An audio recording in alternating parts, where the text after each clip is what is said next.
Fala, Kiwi Lovers! Sejam muito bem-vindos a mais um KiwiCast, o podcast da KiwiFi. Eu sou a Bruna Rodrigues. Eu sou o Marcelo Gualberto. E o KiwiCast, pra quem não conhece, é o podcast da KiwiFi que traz toda semana pessoas que fazem dinheiro através da internet.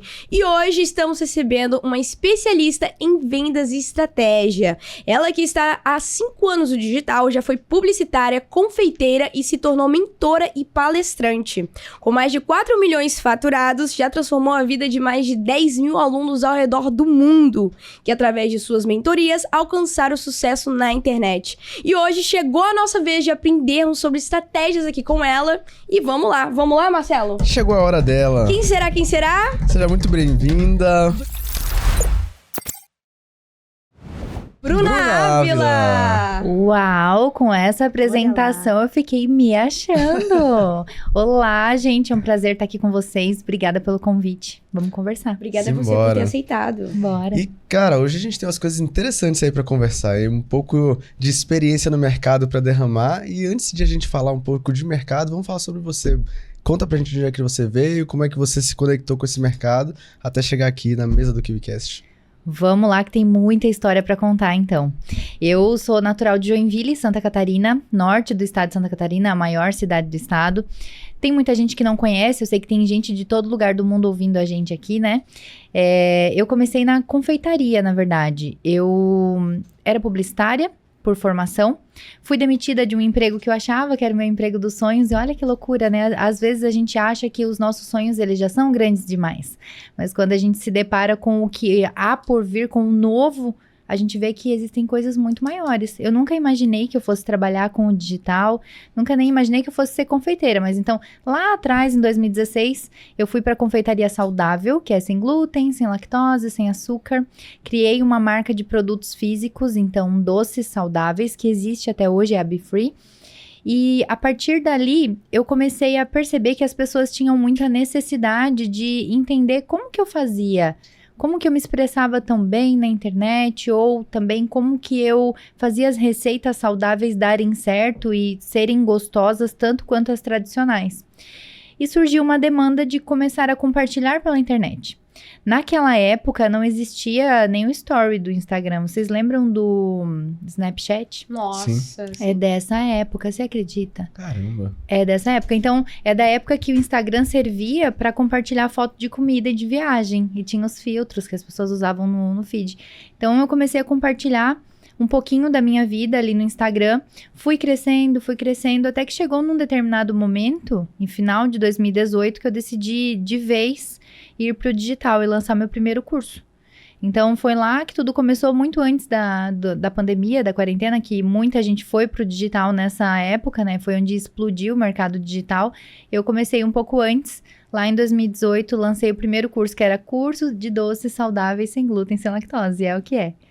E o meu negócio, ele levou mais ou menos 1 ano e meio para realmente dar resultado. O que é dar resultado? Eu consegui fazer 100 mil reais em um lançamento.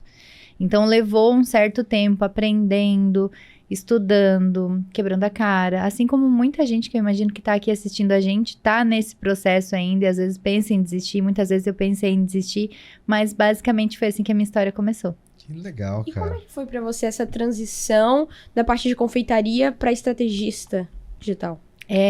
Olhando assim, Bru, parece que não faz nenhum sentido, né? Até porque eu mesma nunca imaginei que fosse acontecer isso um dia. Eu já sempre... Quando eu trabalhava como confeiteira no meu negócio físico, logo depois eu migrei para o digital de uma forma muito natural. Primeiro compartilhando, depois sentindo que as pessoas tinham vontade de aprender sobre aquilo. Comecei a ensinar e aí eu era especialista, né? Não era estrategista, eu era só a cara da minha marca e vendia os produtos e fui sendo conhecida como chefinha. Então as minhas alunas me deram esse apelido de chefinha e foi se perpetuando. Mas eu passei a ser estrategista a partir do momento que eu comecei a entender o meu negócio digital como um negócio e não como um hobby, um passatempo ou um story de Instagram que eu tava ali só mostrando e compartilhando, sendo influenciadora. Eu acho que muita gente, Bru, isso não é uma crítica, mas muita gente confunde o papel do especialista com o influenciador.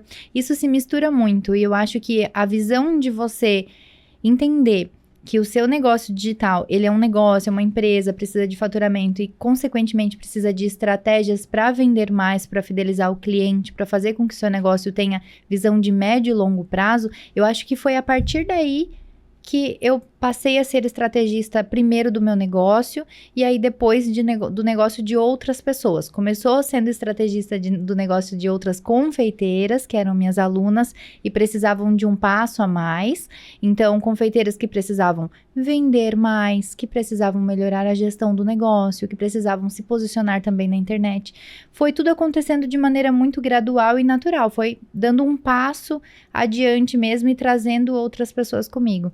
Então, se num primeiro momento a gente olha e não faz sentido contar, né? Uma confeiteira que virou estrategista, mentora, quando você vai esmiuçando a história, faz muito sentido. Total. Faz todo sentido, porque até com essa comunicação fica muito claro que você tá tanto muito bem como expert ou como uma mentora, professora. Muito bom.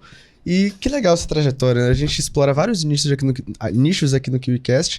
E o nicho alimentício é um que eu acho que a gente não explorou tanto para representar o tamanho dele, é muito maior do que as pessoas imaginam. Inclusive, indo para esse nicho do ramo alimentício, seja ele para confeitaria ou gastronomia, tanto no desenvolvimento dos seus produtos quanto nos produtos dos seus alunos, como é que você faz para desenvolver ofertas que vão se destacar no mercado? Hoje, falando como mentora de outros infoprodutores, você fala, né? E Sim. também, claro, né? Isso veio da minha experiência sendo especialista e criando os produtos também. Eu vejo que sempre, se você observar atentamente o mercado, você sempre vai perceber tendências. Você sempre vai perceber o que o cliente precisa. E um bom vendedor, um negócio de sucesso, aliás, ele é aquele que resolve muito bem problemas. Então, se existe uma necessidade no mercado e você aprende a suprir essa necessidade, automaticamente você consegue vender muito mais, porque você consegue atingir as pessoas, consegue resolver os problemas e também atender às expectativas dessas pessoas. Então, sempre que eu criei produtos digitais para o meu negócio, foi pensando nas expectativas das pessoas. Então, por exemplo, tá? Tornando isso mais tangível para o nicho da alimentação. Eu comecei a notar que além de receitas sem glúten e sem lactose, que tem um espectro muito grande aí, que vai desde salgado a doce, a lanche, enfim, eu comecei a notar que as confeiteiras, elas tinham necessidade de aprender a fazer bolo de aniversário, por exemplo. Uhum. Bolo de festa, aquele que tem várias camadas de massa e recheio e, né, cobertura. E não existia muito no mercado opções sem glúten, sem lactose, sem açúcar, mas esse público estava ali. Muitas pessoas que não podem consumir estavam deixando de celebrar momentos especiais porque não tinham quem fizesse ou não sabiam fazer as receitas. Esse foi um grande ponto que eu percebi isso enquanto era chefinha, ainda enquanto fazia produtos de confeitaria. E criei um produto voltado para isso, assim, para atender essa demanda, essa necessidade. E assim aconteceu com tantos outros. Hoje, olhando para o negócio de outras infoprodutoras, que são as minhas mentoradas, é a mesma linha de raciocínio. A gente primeiro entende quem é ela como mentora, quem é ela como professora, que são funções diferentes, e depois a gente começa a entender, então, quem é o seu público ideal? Em que momento esse público se conecta com você? Por que esse cliente vai passar o cartão para você e não para sua concorrente? Qual que é o seu diferencial? Então, é um trabalho de investigação mesmo, de esmiuçar esse profissional. Essa metodologia eu comecei fazendo no meu próprio negócio e isso evoluiu hoje para o negócio de outras pessoas. Então, respondendo de forma mais direta a tua pergunta, é sempre com base em quem é o profissional e de que forma ele resolve um problema. Perfeito. E hoje você, como mentora, para explorar mais ainda esse seu lado, como é que você adapta suas estratégias para diferentes especialistas no nicho de alimentação? Então, a estratégia, se a gente for pegar a metodologia de vendas, ela é muito similar em qualquer negócio, porque nós estamos falando de um nicho. Então, dentro desse nicho, eu vou trabalhar, por exemplo, com profissionais que são confeiteiras, com profissionais que são padeiros, com profissionais que são chefes de cozinha, com profissionais que fazem gestão de negócio de confeitaria. Então, parece que são muito diferentes, mas, na verdade, a linguagem daquele público que está lá na ponta, que é quem vai pagar essa conta, é a mesma linguagem. E a gente trabalha uma linguagem de dor e desejo. Então, qual que é a dor desse público? O que eu realmente consigo fazer de útil, ser útil para esse cliente, para que ele escolha passar o cartão para mim? Então, esse trabalho, Bru, é feito dentro do negócio das minhas clientes hoje.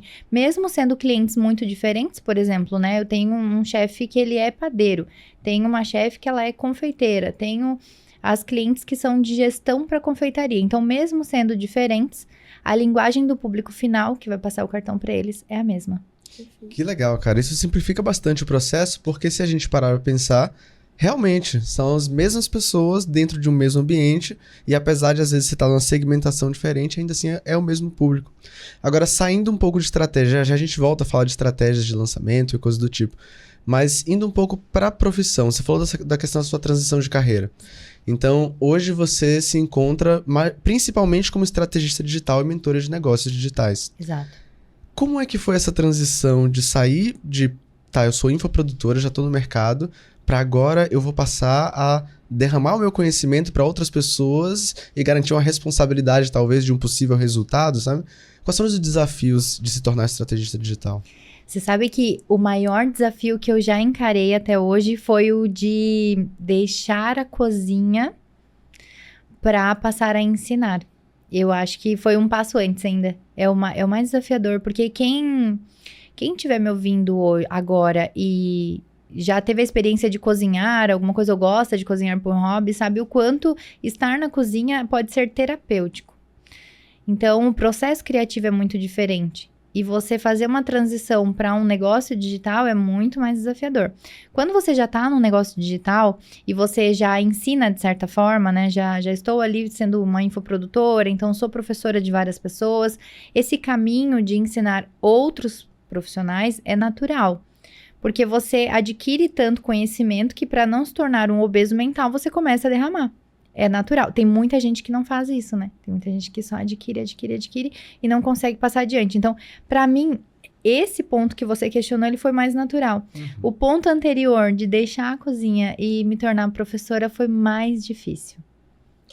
Acredito que a gente conversando ali na hora do almoço, você é publicitária. Será que o seu conhecimento também pela profissão, ali na formação, na faculdade, te ajudou nessas estratégias de marketing quando você começou?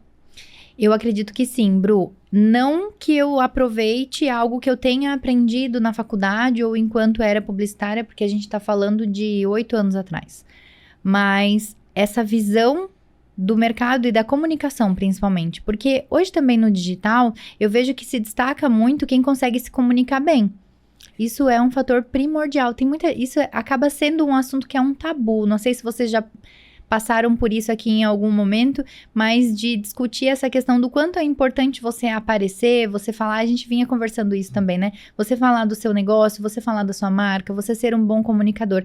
Isso, pra mim, é muito importante no sucesso e na performance. E ainda mais hoje que eu acompanho outros infoprodutores, eu vejo o quanto se destacam aqueles profissionais que se comunicam bem. E mais ainda, não só se comunicam, mas conseguem se conectar verdadeiramente com quem compra deles, com o cliente ideal. Então, eu acredito que ter passado pela publicidade, ter essa formação de comunicação, ajudou muito, porque lá atrás, muito antes de eu pensar em vir para o digital, eu já tinha uma facilidade, tanto para me comunicar, quanto para ter uma clareza de ideias. A gente até estava conversando durante o almoço sobre a forma como as pessoas aprendem. Não sei se você conhece isso, que as pessoas aprendem de formas diferentes. Tem pessoas que aprendem de forma visual, tem pessoas que aprendem ouvindo, então são os auditivos, e tem os sinestésicos, que aprendem precisando experienciar, colocar a mão mesmo. E a gente estava falando sobre o quão é importante para você ser uma pessoa didática, conseguir transformar um conceito em algo visual. Porque isso vai fazer com que a pessoa que está absorvendo, a pessoa que está aprendendo com você, ela grave muito mais a informação. Então, quanto mais didático for, melhor. A publicidade, sem dúvidas, me ensinou muito isso, a ser didática. Essa questão de comunicação. A comunicação hoje em dia, se você tá dentro do meio digital, é totalmente importante porque é o que te faz conectar com as pessoas. E uma vez que você tá conectado com as pessoas, é muito mais fácil você gerar autoridade ali, né? Sim. Então, é perfeito. É o que a gente conversou sobre construção de comunidade. Isso. Quando as pessoas vão comprar de você ou de alguém que você indica, ou enfim, quando elas vão comprar uma ideia de você, mesmo que não seja o nicho que elas estão acostumadas a ver você falar. Então, isso acaba daí confundindo a questão do influenciador também, né? Que você acaba influenciando as pessoas a partir do momento que você tem uma comunidade forte, uma comunidade engajada. Sabe qual que é o problema que eu vejo nessa confusão de influenciador e infoprodutor? É que muitas pessoas, talvez no início da sua jornada, elas têm essa confusão por achar que ser influenciador é mais fácil. Eu, na verdade, não acho que seja mais fácil, são funções diferentes, né? O especialista que tem uma visão de negócio, ele acaba sendo um empresário, uma empresária dentro daquele negócio digital. O influenciador, eu vejo que é um passo seguinte, quando é um caminho natural. Porque já existiu a conexão prévia com o público, já tem as alunas, já tem uma comunidade forte, naturalmente essa pessoa vai influenciar. Isso é verdade. Inclusive, nós temos um quadro novo, o QFI Influência, que vai falar exatamente sobre isso. Então, legal. Curioso você tocar. Agora, voltando para o pezinho na estratégia, falando agora de lançamento, você falou que demorou um tempo para você fazer os famosos 100 mil reais. Esses 6 mil reais foi o famoso 6 em 7 ou foi ao longo de um período de tempo? Esse que eu me referi foi o 6 em 7, uma história bem curiosa, vou contar para vocês. Ao longo do ano de 2019, eu fui ganhando maturidade no digital, né? Na verdade, eu era bem iniciante ainda, porque o meu primeiro produto ele foi lançado em dezembro de 2018. Se eu não me engano, foram 10 ou 11 vendas num lançamento semente, então eu venho da escola da fórmula de lançamentos. E durante o ano de 2019, eu fui amadurecendo nesse mercado digital. Meu produto foi amadurecendo também. Eu tinha um único produto que era lançado numa média de 2 a 3 meses de intervalo. Só que durante todo o ano de 2019, eu nunca consegui ultrapassar a barreira, sei lá, dos 40 mil reais por lançamento. Então, durante todo o ano, sim, eu ultrapassei os 100 mil, mas nunca num lançamento. Era muito difícil. E eu estava quase desistindo em fevereiro de 2020, quase desistindo mesmo. A empresa, né, a minha empresa BeFree, que é dos cursos, ela tinha um escritório até num coworking em Joinville, a gente tinha uma pessoa trabalhando com a gente e tal. Na verdade, tinham 2 pessoas trabalhando na equipe e... Assim, foi um momento que eu pensei, eu acho que deu, acho que eu tenho que desistir, eu tenho que focar no meu negócio físico. Talvez não tenha nada pra mim aqui, porque eu não consigo ultrapassar essa barreira. Todas as estratégias que eu tentei, elas quase vão, mas de repente não dá certo, então eu não sei onde é que eu tô errando. Aquele momento que eu acho que todo infoprodutor passa. De pensar, será que eu tô fazendo certo? Eu tive uma evolução, mas poxa, eu vejo outras pessoas evoluindo e eu tô naquela ainda.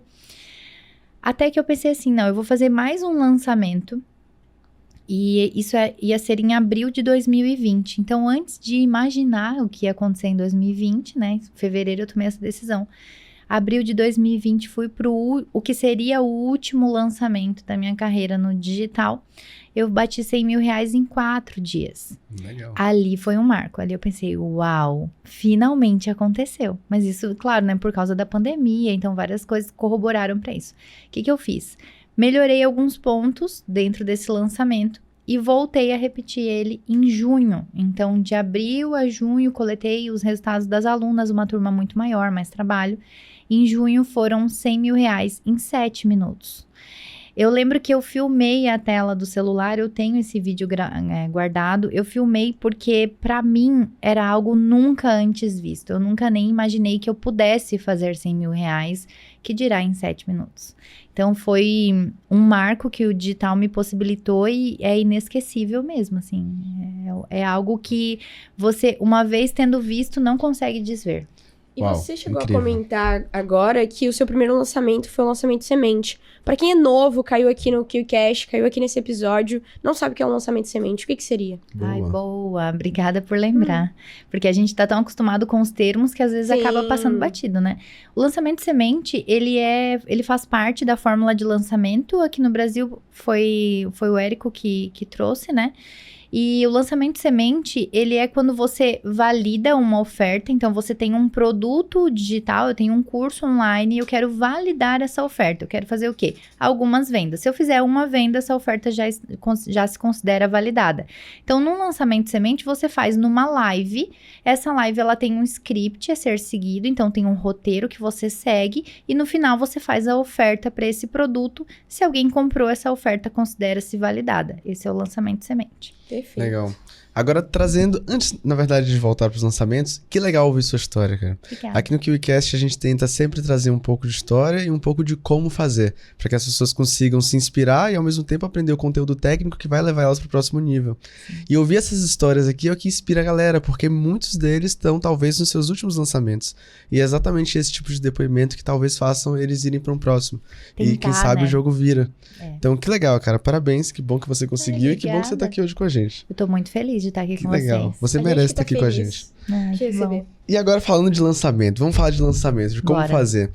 Como é que você organiza a estrutura de um lançamento para garantir que do início ao fim, do dia da concepção da ideia até o dia de abertura de carrinho, que não necessariamente é quando termina o lançamento, tudo vai funcionar? Eu vou ser mais ousada com você. Eu não faço mais lançamento. Eu seria muito ousada se eu dissesse que não funciona. Porque funciona, a gente vê funcionar muito hoje ainda, né? Tem muitas estratégias que elas são validadas, funciona. Mas eu não acho que hoje lançamento seja para todo mundo. E eu vou explicar por quê. Porque o comportamento de consumo mudou muito. As pessoas hoje já conhecem como funciona um lançamento, então elas já sabem que no final vai ter uma venda. Se esse lead o público sabe já o que é lead. O potencial comprador. Potencial comprador. Se esse potencial comprador, ele já está aquecido a ponto de, no final desse lançamento, já querer passar o cartão ali, então ele já vem comprado, o que a gente fala, que ele já vem comprado para o lançamento, né?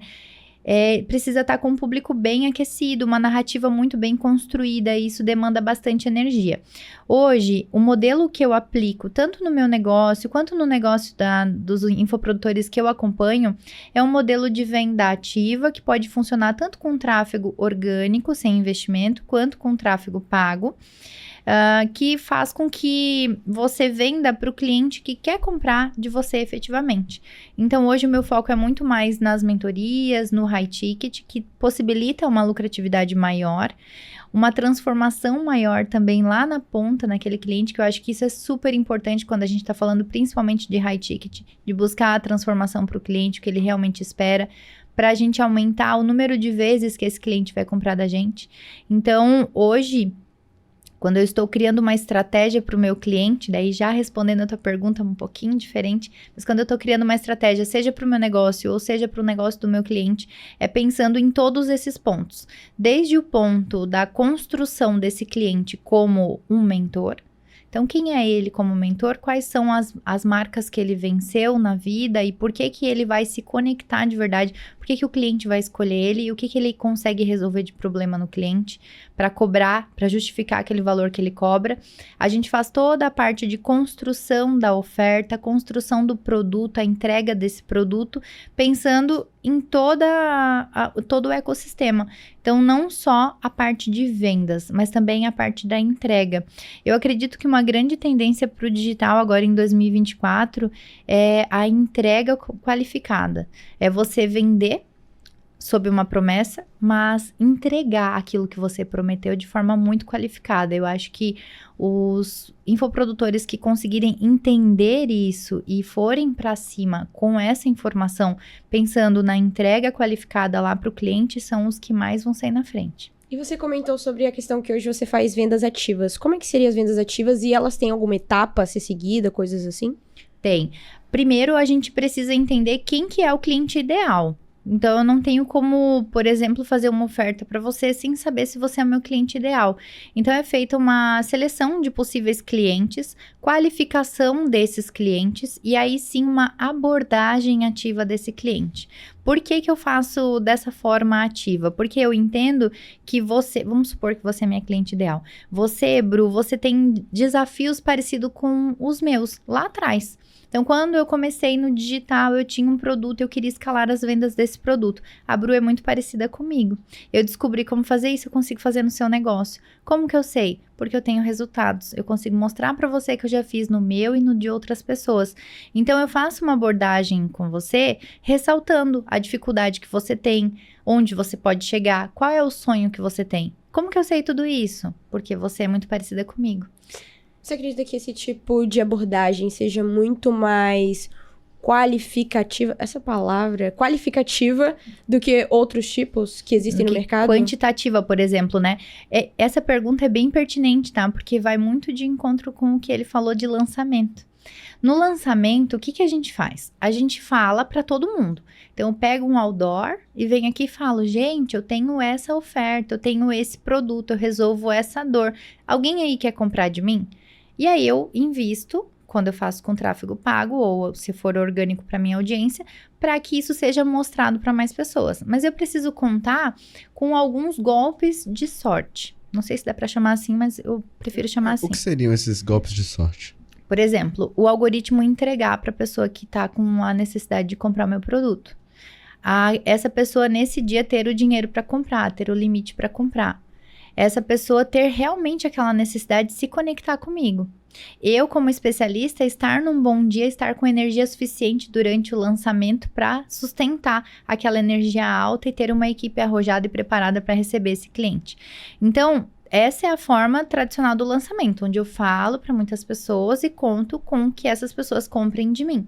Então, acaba sendo uma aposta. Como eu falei antes, não é que eu acredite que não funciona mais. Funciona, mas necessita de uma estratégia diferente da que eu utilizo hoje.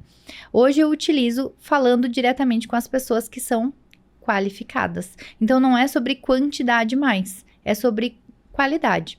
Claro que quando você vai fazer uma abordagem, uma estratégia de vendas ativa, onde você aborda esse cliente, é muito importante que você qualifique ele. Quanto mais qualificado for o cliente, maior a chance de conversão. Se é um cliente que ele não é muito parecido comigo, que ele está num nicho diferente, que ele não se conecta comigo, eu não vou conseguir trazer esse cliente para a mesa.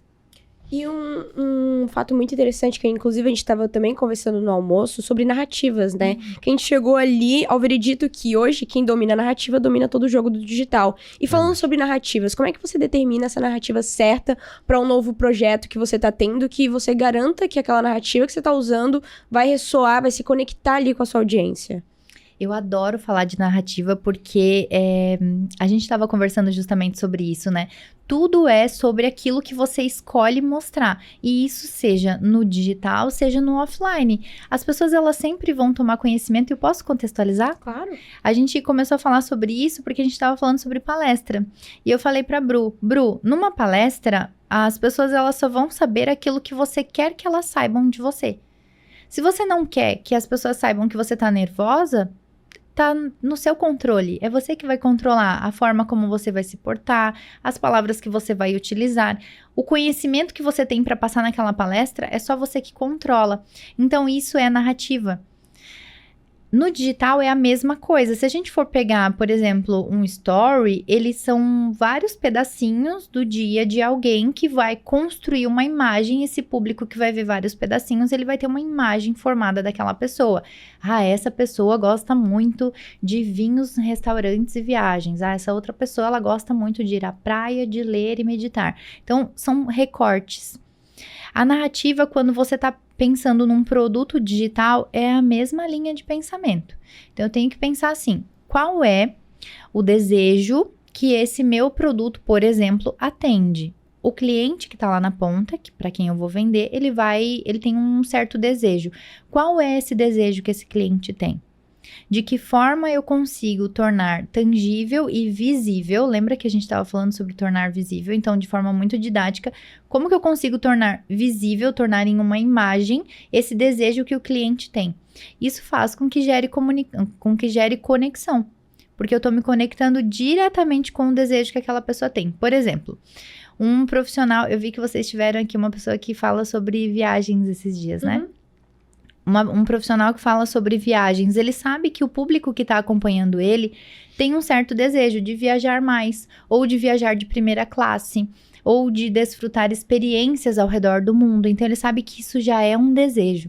Como que ele começa a criar uma narrativa para fazer com que as pessoas comprem o produto dele? Ele começa a mostrar mais imagens que tenham esse tipo de desejo que o cliente tem. E dessa forma ele vai convertendo e fazendo com que o cliente comece a prestar mais atenção nele. Então é um trabalho de formiguinha. O cliente vai prestando mais atenção, vai se conectando mais.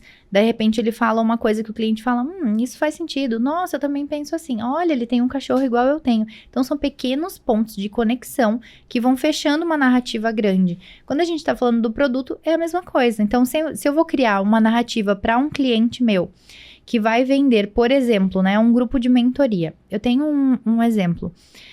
Uma cliente que vende mentoria para gestão de confeitarias. Então, quem que é o cliente dela? São donos de confeitarias. Qual que é a dor que esse cliente tem? Poxa, eu preciso liderar o meu time. Poxa, eu tô tendo muita perda de insumo. Poxa, o meu produto não tá tendo o lucro que eu gostaria. Pô, não tá entrando cliente suficiente aqui na minha confeitaria, eu preciso aumentar o número de clientes. Então, a minha cliente, que vai ser a mentora dessas confeiteiras, dessas donas de confeitaria, ela vai começar a falar essa linguagem. Poxa, você tem esse problema. Olha aqui, eu consegui resolver. Pô, você tem esse desejo, tem mais vendas aí no seu negócio, né? Olha só esse meu cliente aqui, que ele fez tantas vendas, aumentou em 100% o número de clientes que entram na confeitaria dele. Então, a gente começa a conversar muito com a dor e o desejo. E a narrativa, ela se insere transformando a dor e o desejo em imagens. Isso da visualização é real. Eu lembro de participar de reuniões onde a gente conseguia desenhar as ideias e transformar em mapas mentais. Isso facilita muito o processo e a narrativa de uma certa forma é a mesma coisa. É você trazer imagens de possibilidades para essas pessoas e fazer elas viverem aquelas emoções. Mas trazendo para desafios de criar narrativas. Às vezes as pessoas pensam no estrategista e pensam assim, caramba, deve ser muito desafiador você ter de criar uma narrativa para uma pessoa do ramo de odontologia e depois para um de renda extra, e depois um de viagens, depois um de confeitaria. Mas por outro lado, eu imagino que também é um desafio você criar diferenciação dentro do mesmo nicho. Então, por exemplo, você como estrategista que tem de lidar com uma suposição, 5 confeiteiras, que não necessariamente querem falar de gestão, mas todas elas querem mostrar a arte delas, que de certa forma é semelhante, mas existe uma diferenciação. Então, como é o processo de gerar isso que talvez algumas pessoas vão chamar de mecanismos únicos, ou talvez uma diferenciação simples no mercado para que não fique mais do mesmo? Então, isso é muito legal, porque dentro do mercado da confeitaria, existe muito mais do mesmo. Antes ali você falou uma coisa, eu queria ter pego o fio e acabei deixando passar, que é sobre o quão grande é o mercado, não só da confeitaria, mas da alimentação. É um mercado muito, muito grande e a gente vinha conversando antes sobre a crença que existe, né, Bru, de que esse mercado é um mercado que não tem grana. Você acredita que existe essa crença? De que é um mercado, assim, que não tem grana, que as pessoas pagam pouco por cursos online. Rentável. Não é rentável, não é lucrativo. Então, existe essa crença, mas existem muitas pessoas ganhando muito dinheiro com confeitaria e com nicho de alimentação. A diferenciação, ela acontece justamente quando você entende quem você é como especialista. Se eu sou especialista e eu, por exemplo, estou falando sobre bolos decorados ou sobre bolacha de Natal, e eu começo a olhar muito os meus concorrentes e eu começo a copiar, não é nem copiar, mas é a inspiração, me inspiro demais nos meus concorrentes, vejo tudo o que está acontecendo naquele mercado, então agora é tendência bolo de 2 andares, aí eu começo a fazer e ensinar bolo de 2 andares também. Agora eu vejo que a tendência é um bolo todo preto, eu começo a ensinar bolo todo preto também, fazer isso no meu negócio. De certa forma, acaba tornando o mercado mais do mesmo. Quando você tem muita clareza de qual especialista você é, então, por exemplo, as experiências que você viveu na sua vida, outra pessoa não viveu. Os cursos que você fez, outra pessoa não fez. As coisas que você gosta, outra pessoa não gosta. Então, eu sempre gosto muito de ressaltar quais são os pontos daquela pessoa que fazem com que ela seja diferente. Eu nunca gosto de seguir uma estratégia só para várias pessoas. Existe a estratégia de vendas, que ela é um mecanismo, então ela pode ser replicada, mas um script, a fala, a narrativa, ela sempre tem que mudar de acordo com a pessoalidade de cada um. Legal. Por exemplo, tá? Eu sempre fui um pouco fora da curva, porque, por exemplo, eu ouço rap, quem olha se não diz, mas eu ouço rap, eu gosto de cavalo, eu tomo chimarrão, então são coisas muito diferentes. E eu gosto de morar na praia. Então são coisas que, de repente, você olha espalhadas, elas não conversam. Mas é isso que me torna única. Se eu fosse ser uma confeiteira padrão, talvez eu fosse ter um tipo de cachorro que toda confeiteira, sei lá, vai gostar. Talvez eu gostasse de morar num tipo de casa que toda confeiteira tem. Fosse ter um tipo de batedeira que toda confeiteira tem, entende? Então é essa a diferenciação. Vou pegar um exemplo da Natália Beauty. A Natália, ela se destaca porque nas palestras, ela dá palestra de pijama. Isso é uma coisa muito forte dela, né? É uma parte da narrativa dela. Se ela fosse seguir todo o fluxo do nicho de beleza, ela provavelmente se enquadraria em um modelo de roupa, de cuidado, de fala, de tom de voz, que não seria ela, seria o mercado. Então, eu acho que isso é muito importante. E na confeitaria isso é bem forte. Porque as pessoas tendem a fazer mais do mesmo, que é usar muito o cor-de-rosa, né? Muito fofinho, muito diminutivo, muitos brilhos. É como se a gente exaltasse muito a coisa da menininha na confeitaria. Quando, na verdade, existem grandes empresárias, mulheres fortes, que não se encaixam nesse padrão. E é isso que torna elas diferentes. Perfeito. E você falou sobre características, era justamente a próxima pergunta que eu tinha na minha cabeça para fazer para você, que eram características que um bom expert precisaria ter para conseguir ali seguir o que foi pré-determinado para ele e desenhado dentro de uma estratégia. O que você consideraria como essencial de características? Essencialíssimo é ser um fazedor. Tem muito expert que não é fazedor, que talvez só conseguiu enxergar no digital um caminho mais, entre muitas aspas, fácil, que na verdade a gente sabe que não é fácil. Então eu acho que a principal característica é ser um fazedor, sabe? Uma pessoa que tem esse espírito de executar a tarefa. Então eu tenho que fazer isso aqui, eu vou fazer. E também, é claro, de ser um bom comunicador, como a gente estava falando antes. Essencial. Então, ser um fazedor, ser um bom comunicador, e saber a sua essência. Você tem que se conhecer. Por mais clichê que seja esse papo de autoconhecimento, né? Tem muita gente que acha, clichê, pra quê? Mas é super importante em qualquer negócio que você faça. Ainda que você não seja um empreendedor, ainda que você seja um CLT, um prestador de serviços, é importante que você saiba quem você é. Porque é só a partir daí que você se torna único. E ainda trazendo aquele ponto de que, às vezes as narrativas podem parecer semelhantes, mas hoje as pessoas, e cada vez mais é o que vai acontecer, se conectam com pessoas, compram de pessoas porque elas se identificam e elas confiam. Então, quando a gente tem conteúdos que são mais do mesmo, a diferenciação é a pessoa. É sempre buscar autenticidade, né? Sempre buscar autenticidade. Olha que interessante, se a gente for pensar, trazendo para esse meu nicho de confeitaria, né? Dentro do nicho de confeitaria, curso de bolo é tudo igual. E se você entrar até aqui na plataforma, na QIFI, vão ter ali cursos de bolo que custam, R$ 97. Vão ter e-books que ensinam a mesma coisa por R$ 47. Vão ter cursos ensinando muito similar, receitas muito similares, de mais de R$ 1.000. O que diferencia esses produtos? É a singularidade de cada especialista. É a maneira como esse especialista fala, como ele se conecta com a audiência, como ele vende o produto dele. Então, caro e barato é para quem? Exatamente. Perfeito. Quando você fala que não vende mais lançamentos, quer dizer que você trabalha com perpétuo? Sim. Modelo bem saudável de negócio, com previsibilidade de caixa, eu particularmente adoro. Perpétuo e recorrência, para mim, é o... The best one. Nossa, é a melhor parte do digital. É aquele... Quem aí lembra... Vamos pedir pro pessoal comentar quem lembra?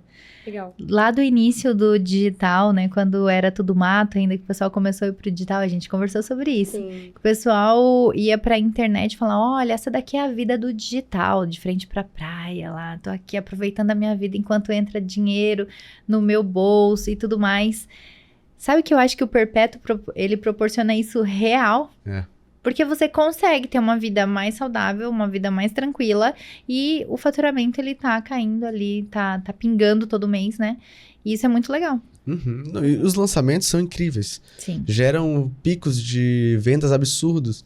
Ainda assim, geralmente puxa bastante ali da dedicação, da determinação, pode exigir da saúde mental, enquanto o Perpétuo, que tem seus desafios também, ainda assim ele traz um método mais natural de vendas, que... Caso você tivesse uma loja física, você não fica esperando uma semana do mês para vender com tudo. Você quer que todo dia tenha clientes ali.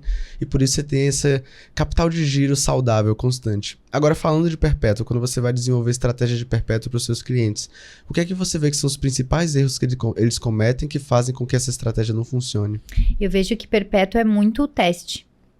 Às vezes a gente tem uma falsa sensação de que é só ter um produto digital, colocar ele no tráfego pago, ele vai vender. Tem muita gente que pensa dessa forma, né? Ah, mas é só divulgar, vai vender. Não é assim que funciona. Então, eu sei que já tiveram grandes pessoas aqui falando de tráfego, nem é o meu core falar de tráfego, mas eu vejo que é muito importante você testar. Testar pequeno, errar rápido no perpétuo, para que você consiga entender o que funciona de verdade para aquele público. Por exemplo, se eu estou vendendo um curso que é um curso de doces, ou um curso de pães, ou um curso, né? Pode ser de outro nicho também. Eu tenho que entender, de novo, qual que é a dor e o desejo desse público. Como que ele compra? Como que ele toma a decisão de compra? É com escassez? Então, eu preciso bater no gatilho da escassez. Ou é como oportunidade, ele precisa ver uma oportunidade ali. Eu tô falando mais com homem ou com mulher. Os desejos de compra, eles são muito diferentes quando a gente fala para homem e para mulher. Na confeitaria, a gente fala muito com mulher, né?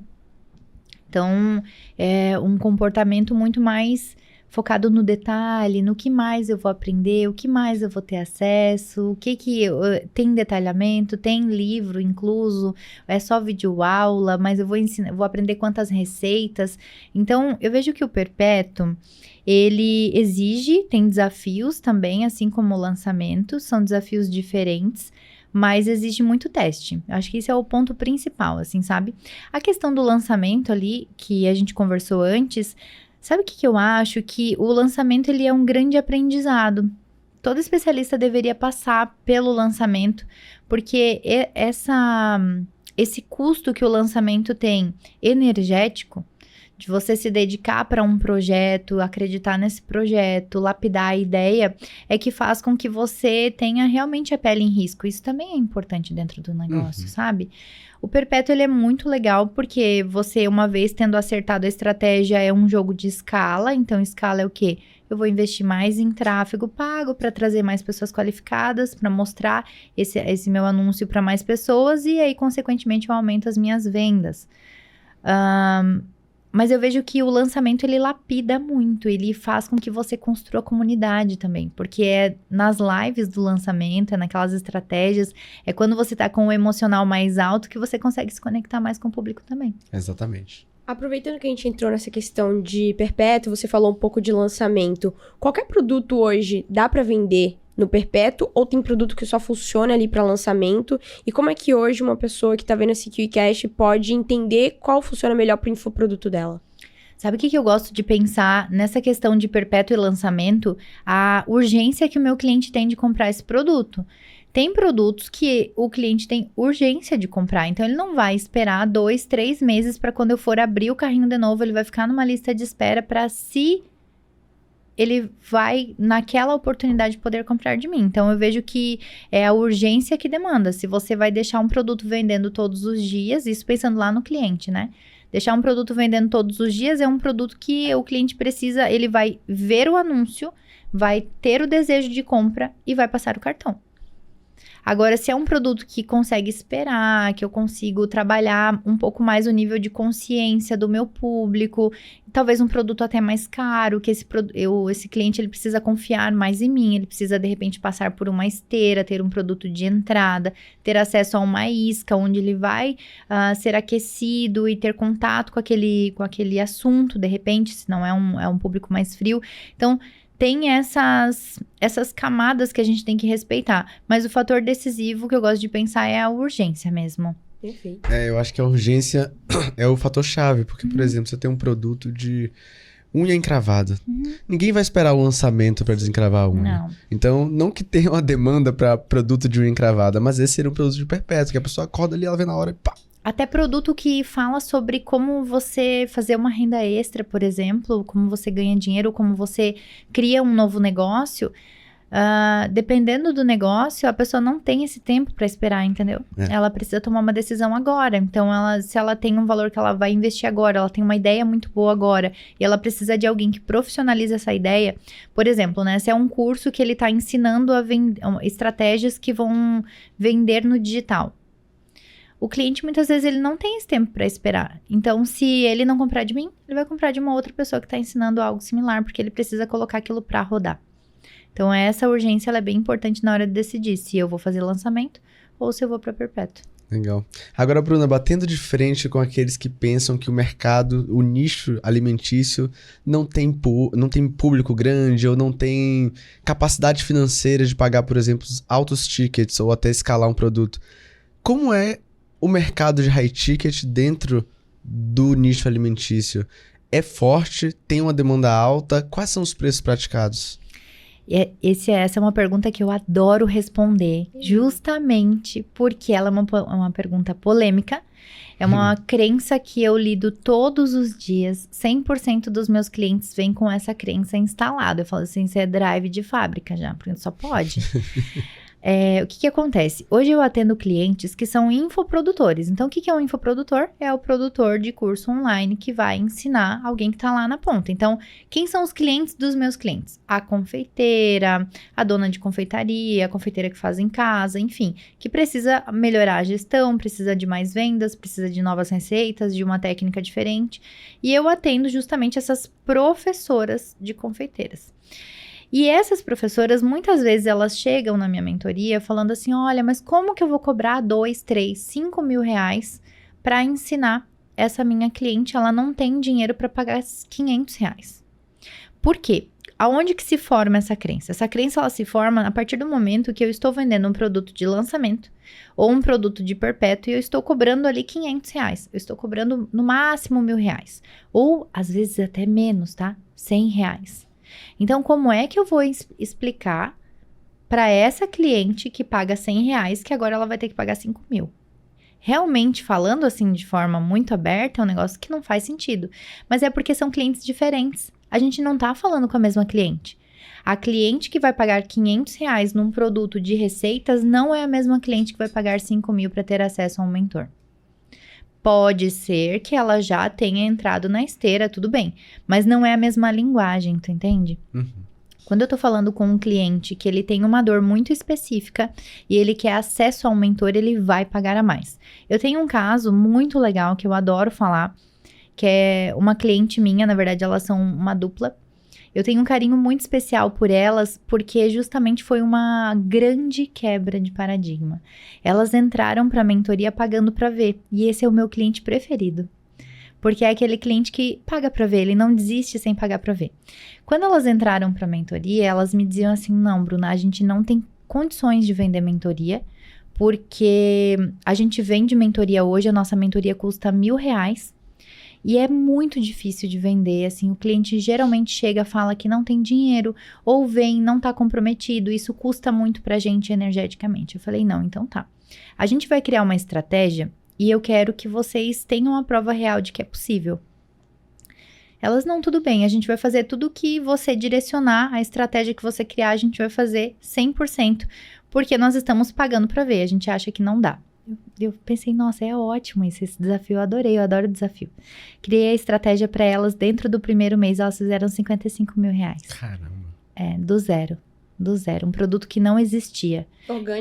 Orgânico, venda ativa, esse funil que eu utilizo de venda, prospecção ativa, sem nenhum real investido em tráfego. Elas fizeram, foi um total de 10 vendas de 4 mil reais para um grupo de mentoria com começo, meio e fim. Isso que elas foram muito conservadoras porque elas limitaram as vagas em 10. Poderia ter sido muito mais. Só que como era o primeiro grupo, eu entendi também que elas precisavam ter segurança, prova social, aplicabilidade do método, né? Validação mesmo. Então, a gente foi um pouco mais conservadora. Elas fizeram esses 40 e depois mais uma venda de uma mentoria individual para um cliente por 15 mil reais. Então, dentro dos primeiros dias, elas tiveram esse resultado. Por isso que eu acredito muito que acredito não, né? Eu vejo isso acontecer todos os dias. Dentro do nicho de alimentação, e aí não só confeitaria, mas panificação, o nicho de chefes é um nicho muito bom também. Existe muito dinheiro.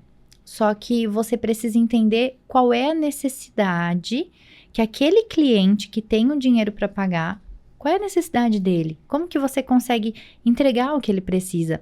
Porque se eu for só anunciar um produto de aulas gravadas, de curso, de receita e tudo mais, realmente fica difícil falar de high ticket. Mas quando eu tô falando de soluções, aí eu consigo cobrar muito bem, ser muito bem paga por isso.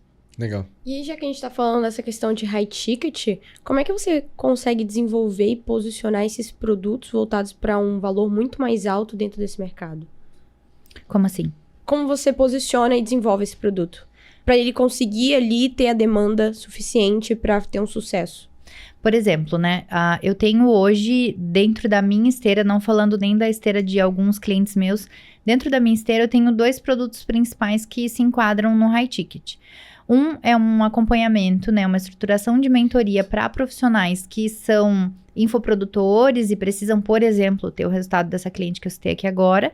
E o outro que eu chamo de tirar pedido. Esse eu só tiro pedido, eu não vendo. Qual que é a diferença de vender e tirar pedido? Vender é quando eu tenho uma intenção naquele produto e eu vou atrás do cliente, eu entro para negociar com esse cliente. Eu faço com que ele perceba o valor que existe ali e ele queira comprar. Quando eu vou tirar pedido, o cliente vem até mim e fala: "Ei, você não tem nada para me vender? Eu quero comprar de você." Eu tenho isso hoje. Como eu tenho muitas alunas vindas da confeitaria, eu ainda tenho isso hoje. As pessoas procuram e isso está muito relacionado à construção de comunidade, né? Que a gente falou antes.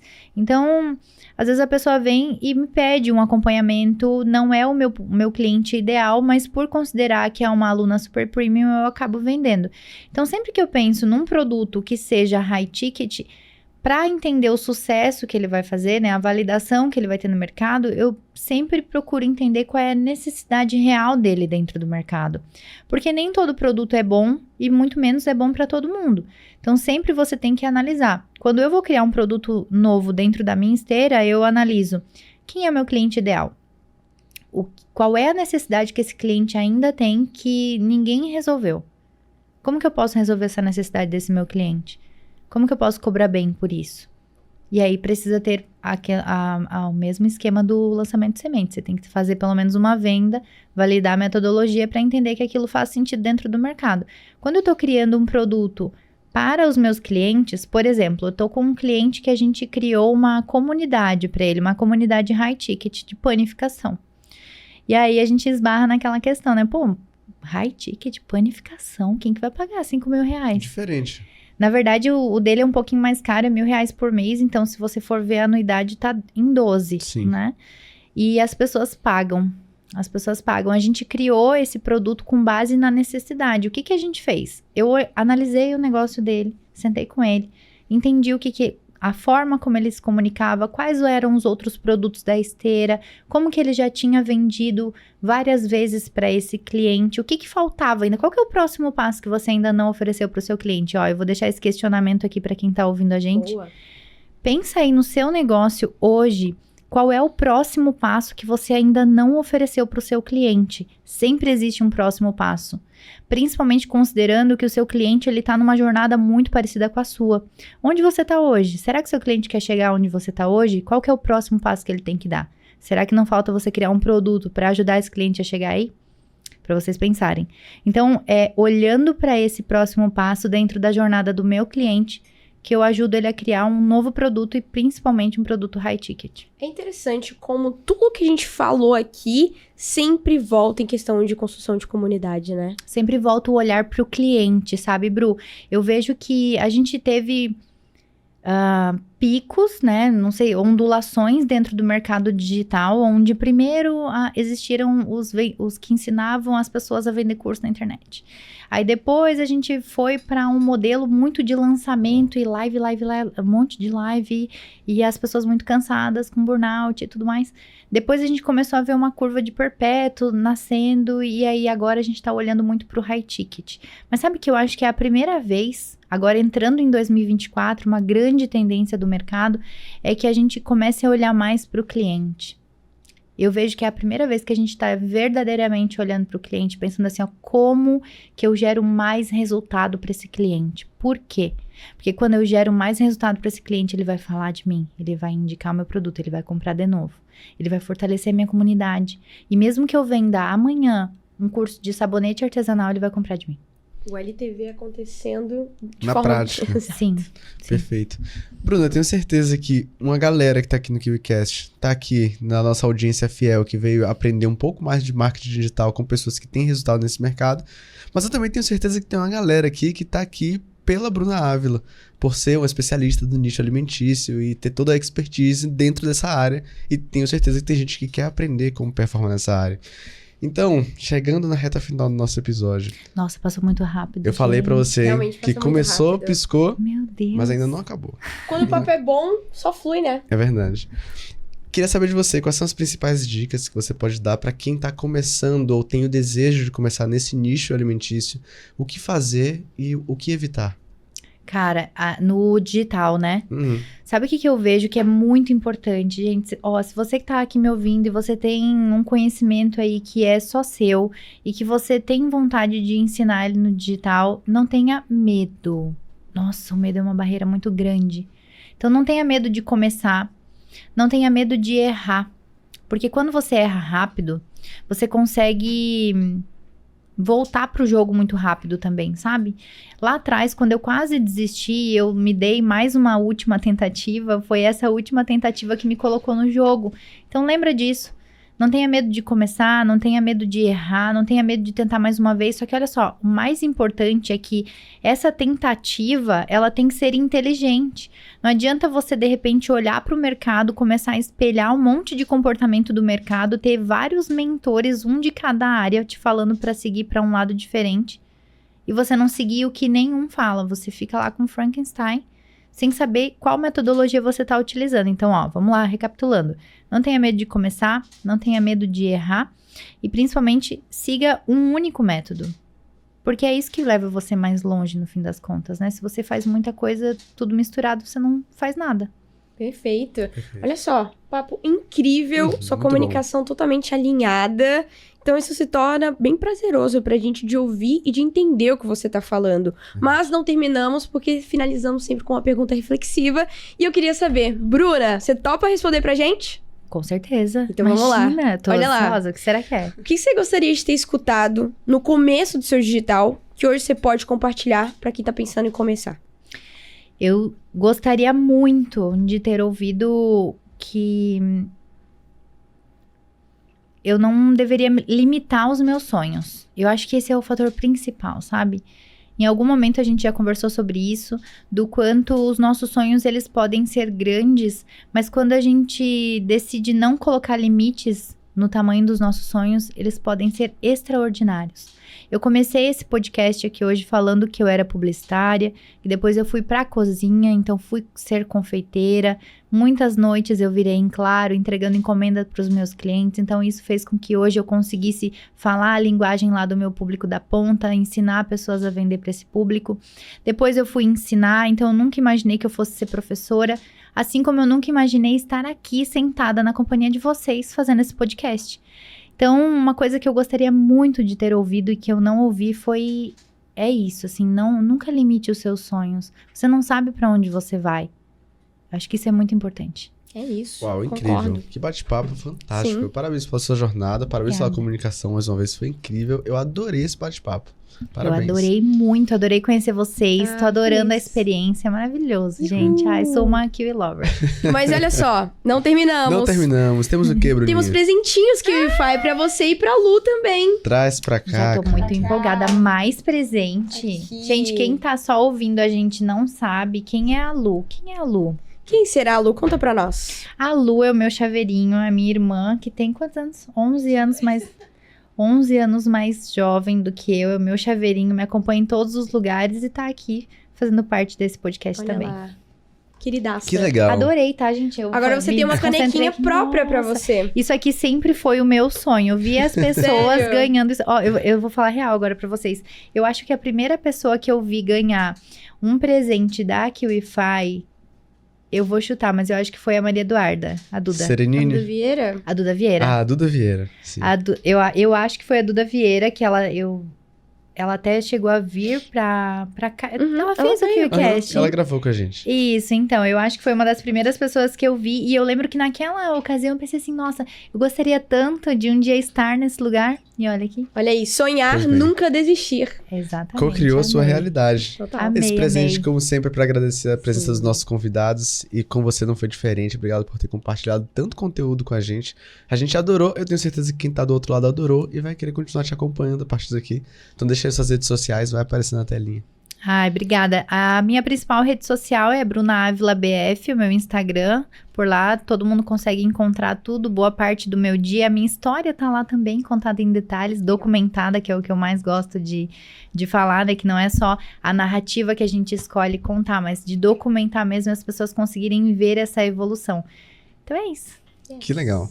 E, Bruninha, pra quem ficou aqui com a gente até o final desse episódio incrível, o que eles têm que fazer, Bruninha? Que lovers, vocês já sabem, né? Ficaram até o final, que eu tenho certeza que ficaram. Já deixa aquele super like, comenta aqui os insights poderosos que você teve, pegou hoje com a Bruna Ávila. Comentou, então agora você se inscreve no nosso canal e ativa o sininho pra você não ficar de fora de nenhum novo episódio que sair aqui do QuickCast. É aquele ponto bem importante que você já sabe. Marcelo, aonde a gente se vê?